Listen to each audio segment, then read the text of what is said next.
Hi, I'm Michael. I'm on the finance team here at the Daily Grace Co. You know, it's so easy to get caught up in the busyness of life that we can tend to lose focus on what really matters. So today, as we approach Easter, I want to invite you to pause with me to reflect on who Jesus is and what that means for us. Today in our Lent Bible reading plan, we read John chapter 6, verses 1 through 15, when Jesus feeds the 5,000. When I heard this story growing up, it always served as a great example of how Jesus can provide over and above everything that we ever need. But the sign that Jesus performs here points to something even greater. It reveals his true identity.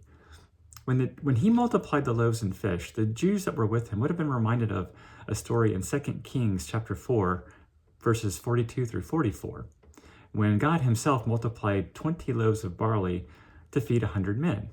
Now, of course, the scale of what Jesus does here is far greater than that, and it's meant to show that Jesus does the things that only God himself can do. You know, the Jews who were with him were seeking to kill him because he was making himself equal with God. But here, the miracle that Jesus performs shows that he is God. He is God in the flesh. But notice that even the disciples who are with him don't seem to grasp that truth. When Jesus asks Philip, trying to test him, where are they going to buy bread for all of these people? Philip basically responds, "Are you nuts?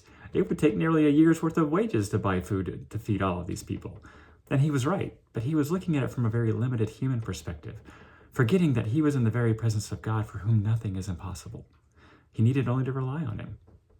So what has God called you to do today that seems impossible for you? Forgive someone who's hurt you? Witness to a neighbor whose views are completely different than your own? Go on the mission field?